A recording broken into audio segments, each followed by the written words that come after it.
बिस्मिल्लाहिर्रहमानिर्रहीम। अस्सलाम वालेकुम एवरीवन। वेलकम टू बरकत academy online. 9th class chemistry chapter number 2 structure of atoms.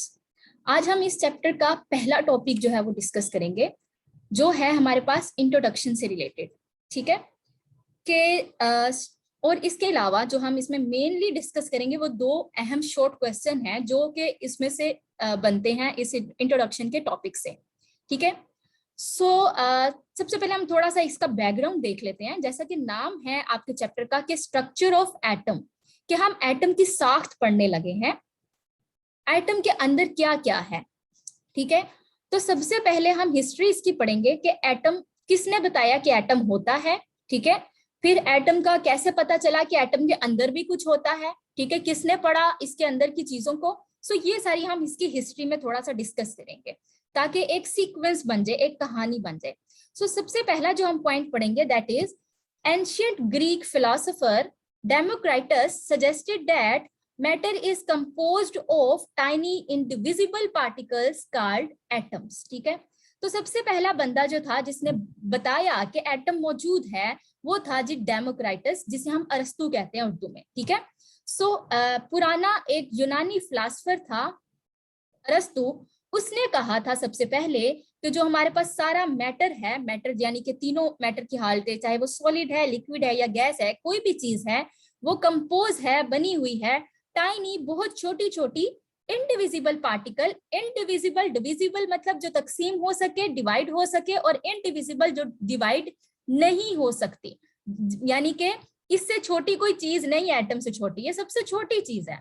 ठीक है, tiny indivisible particle called atom, और उसका नाम उसने क्या रखा, एटम। ठीक है, डेमोक्राइटस पहला बंदा था जिसने क्या कहा था कि matter is composed of tiny indivisible particles called atom. ठीक है, ये पहली बात थी।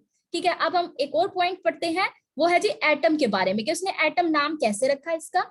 The name atom was derived from the Latin word Atmos meaning indivisible. ठीक है, जो नेम एटम है वो कैसे रखा गया था, एक लैटिन वर्ड था, लातीनी जुबान का लफ्ज है एटमोस। ठीक है, और इसका मतलब, एटमोस का मतलब क्या होता है अंग्रेजी में, इंडिविजिबल, जो चीज डिवाइड ना हो सके।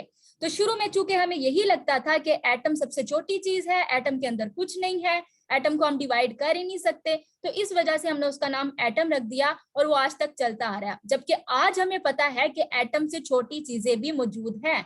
एटम के अंदर प्रोटॉन है, एटम के अंदर इलेक्ट्रॉन है और न्यूट्रॉन है, जो कि बेसिक तीन चीजें हैं जो इसके अंदर होती हैं, और इसके अलावा भी एटम के अंदर बहुत कुछ है।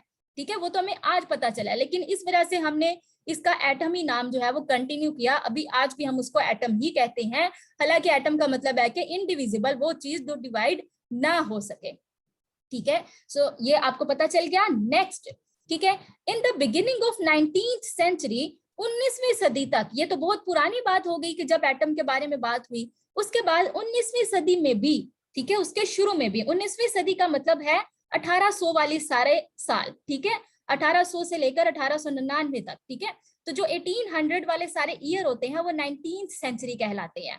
ठीक है, जिस तरह से अब जो है वो 22 है। ठीक है, तो ये जो 2000 वाले साल हैं ये 21वीं सदी कहलाएगी, 21st सेंचुरी अब चल रही है। ठीक है, तो सदी हमेशा एक अगली होती है। ठीक है, 19th सेंचुरी यानी कि जो 1800 वाले सारे ईयर हैं उनकी बात हो रही है। वो कहते हैं कि 19वीं सदी के शुरू तक यही माना जाता था कि एटम जो है वो इनडिविजिबल है।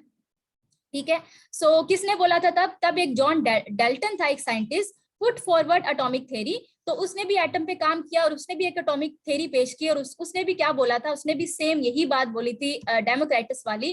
According to it, all matter is made up of very small indivisible particles called atoms. Same वही बात उसने बोली कि तमाम मैटर जो है वो भी एक छोटे छोटे इंडिविजिबल पार्टिकल्स का मिलकर बना है, जिनका नाम क्या है, एटम्स। ठीक है जी, और ये कब तक यही माना जाता रहा, till the end of 19th century, 19वीं सदी के एंड होने तक it was considered that atom can not be subdivided, कि एटम को आगे फर्दर डिवाइड नहीं किया जा सकता।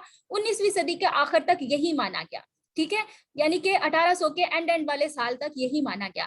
फिर 1800 के जो एंड वाले साल थे, एंड के 10-15 साल, उसके अंदर जो है वो काम शुरू हुआ और हमने प्रोटॉन, इलेक्ट्रॉन और न्यूट्रॉन की डिस्कवरी की। ठीक है, आगे हम इनके डेट्स पढ़ेंगे कि कब कौन सा पार्टिकल हमने जो है वो डिस्कवर किया। सो ये हिस्ट्री आपके माइंड में एक जो है वो पाथ बना गई होगी कि अब हम आगे क्या पढ़ने वाले हैं। सो आगे जो हमारे पास सबसे अहम जो क्वेश्चन पहले पूछा जाता है ये है what was the Dalton's atomic theory, कि डाल्टन का एटॉमिक थ्योरी क्या थी, जॉन डाल्टन जो भी हमने पीछे पढ़ा, ठीक है।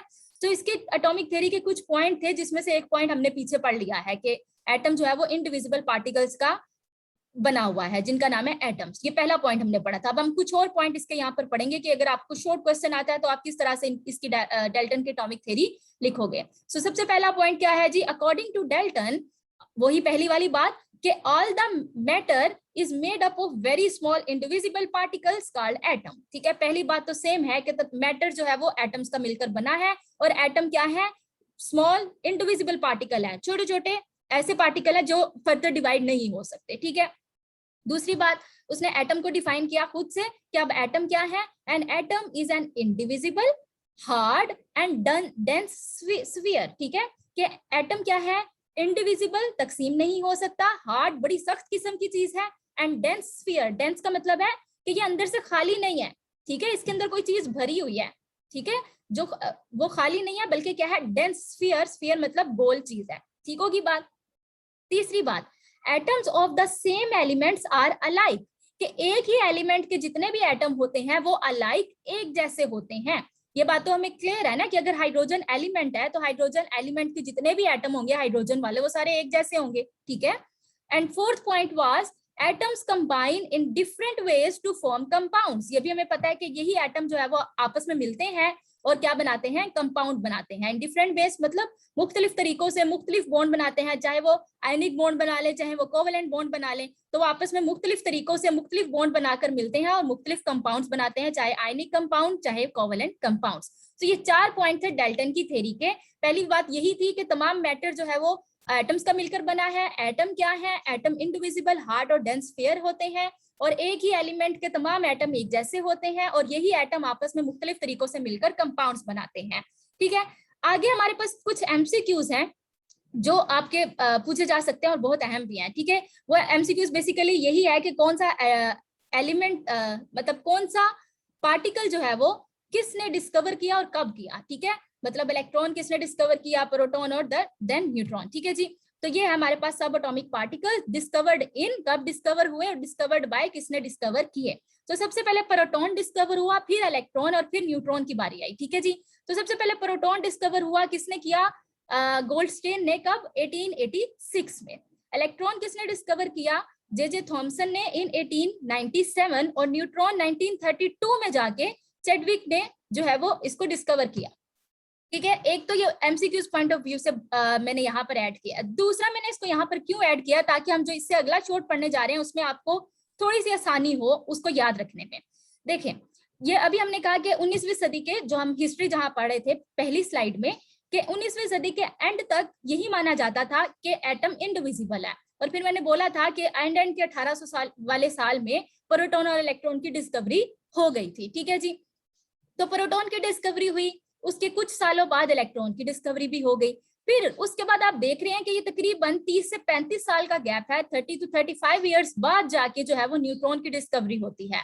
मतलब जब यहाँ तक हो गई, फिर उसके बाद न्यूट्रॉन की किसी ने डिस्कवर नहीं किया इतनी जल्दी, तो जे थॉमसन ने तब फिर यही माना जाता रहा, और जे थॉमसन को भी यूं ही लगा कि एटम के अंदर फिर एटम डिविजिबल है, मतलब एटम डिवाइड हो सकता है, एटम के अंदर चीजें मौजूद हैं। तो एटम के अंदर सिर्फ 2 ही चीजें मौजूद हैं, क्योंकि तब 2 का ही पता चला था, न्यूट्रॉन तो बहुत बाद जाके पता चला। तो उसने कहा कि प्रोटॉन और इलेक्ट्रॉन ही जो है वो 2 ही हैं fundamental particle of an atom. ठीक है, फंडामेंटल पार्टिकल, बुनियादी पार्टिकल, मेन जो पार्टिकल है एटम के, वो ये 2 ही हैं।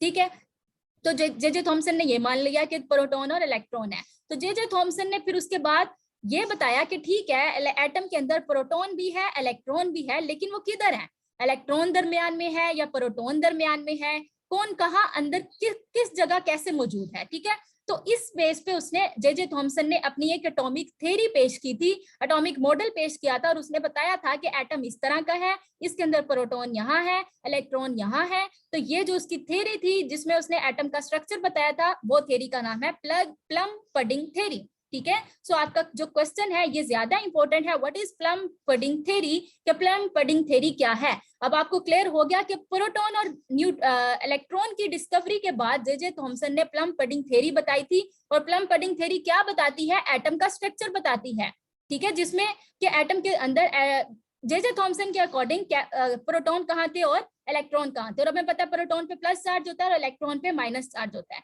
तो ये मैंने एक फिगर बनाया है, ये आप साथ ड्रॉ भी कर सकते हैं जब आपको ये शॉर्ट सवाल आए, कि उसके अकॉर्डिंग कि प्लम पडिंग थ्योरी कुछ इस तरह, एटम इस तरह का दिखता है। अगर ये एक एटम है, ये जो बाउंड्री है, ये एक एटम कंसीडर करें, तो एटम अंदर से खाली तो नहीं होता, ठीक है, जो पहली बात थी, ठीक है, कि डेंस है, अंदर से खाली नहीं है, तो अंदर प्रोटॉन और इलेक्ट्रॉन मौजूद है। तो ये जो प्लस है ये सारे प्रोटॉन है और माइनस सारे इलेक्ट्रॉन को जाहिर कर रहे हैं। तो जे थॉमसन ने कहा कि जो एटम है वो ज्यादा प्लस चार्जेस का बना हुआ है और उसके अंदर कहीं कहीं जो है वो माइनस चार्ज यानी इलेक्ट्रॉन मौजूद है। तो एटम क्या है, एक ऐसी प्लेट है जो कि पॉजिटिव चार्जेस की प्लेट है, प्रोटॉन्स की प्लेट है, और उसके अंदर कहीं कहीं जो है वो थोड़ा थोड़ा इलेक्ट्रॉन चार्ज मौजूद है, नेगेटिव चार्ज यानी इलेक्ट्रॉन्स मौजूद हैं। सो ये है प्लम पडिंग थ्योरी, ठीक है। प्लम का मतलब होता है मतलब आलू बुखारा या आलूचा वगैरह, ठीक है, और पडिंग का मतलब होता है खीर, ठीक है। तो प्लम पडिंग खीर के अंदर जो है वो आपके लुआजमात, आप इनको एज अ होल जो है वो प्लम को आप लुआजमा जो हम अंदर ड्राई फ्रूट्स वगैरह अंदर एंटर करते हैं वो आप कंसीडर कर लें। तो खीर के अंदर जो ये जो है आपके प्लम्स प्रेजेंट है, तो इससे आप इसको रिलेट कर सकते हैं कि इस थ्योरी का बेसिकली ये मतलब था, ठीक है। उसने ये कहा कि एटम जो है वो बिल्कुल एक खीर की थाली की तरह है, ठीक है। पडिंग यहाँ पर खीर है, ठीक है। खीर कौन है, सारे प्लस चार्ज जो ज्यादा होते हैं, ठीक है, और प्लम्स क्या है, जो थोड़े तादाद में होते हैं यानी नेगेटिव चार्ज। तो जो आपके इलेक्ट्रॉन है वो यहाँ पर प्लम्स हैं, और पडिंग क्या है, सारे प्रोटॉन्स, ठीक है। तो इस वजह से इसने प्लम पडिंग थ्योरी इसको कहा था। तो आप इसको किस तरह से अब अटेम्प्ट करेंगे। So first one point was will be after the discovery of protons and electrons, ठीक है, कि प्रोटॉन और इलेक्ट्रॉन की दरियाफ्त हो जाने के बाद, प्रोटॉन की कब हुई 1886 में डिस्कवरी, और इलेक्ट्रॉन्स की कब हुई 1897 में। इट वाज एस्टैब्लिश्ड दैट, ये माना जाने लगा दैट कि these two are fundamental particles of matter, कि यही दो हैं जो कि मैटर के बुनियादी पार्टिकल्स हैं, ठीक है। तो इस बेस पे जे थॉमसन ने अपनी थ्योरी पेश कर दी। बेस्ड ऑन दीज ऑब्जर्वेशन, इन ऑब्जर्वेशन की बुनियाद पर J Thomson put forth his plum pudding theory, J Thomson ने प्लम पडिंग थ्योरी पेश की। अब पता चल गया कि प्लम पडिंग थ्योरी क्या बताती है, कि एटम की साख्त कैसी है, एटम कैसा है अंदर से, ठीक है। उसने क्या कहा था, ही पोस्टुलेटेड दैट, उसने ये कहा कि atoms were solid structure, atom solid structure है, of positively charge, positive charge एक सॉलिड स्ट्रक्चर है, with tiny negative particles stuck inside, जिसके अंदर छोटे छोटे नेगेटिव पार्टिकल्स यानी इलेक्ट्रॉन जो है वो स्टक हुए हैं, फंसे हुए हैं इसके अंदर, ठीक है। सो उसकी क्या थ्योरी थी, atoms were solid structure of positively charged particle with tiny negative particle stuck inside। और आगे उसने लिखा हुआ है कि it is like plums in pudding, ये बिल्कुल इसी तरह है कि एक pudding के अंदर plums पड़े हो, यानी negative charge in positive plate, ठीक है। सो ये हमारे आज के दो बड़े अहम क्वेश्चन थे। Thank you so much for watching, keep watching and keep supporting, stay blessed, Allah Hafiz.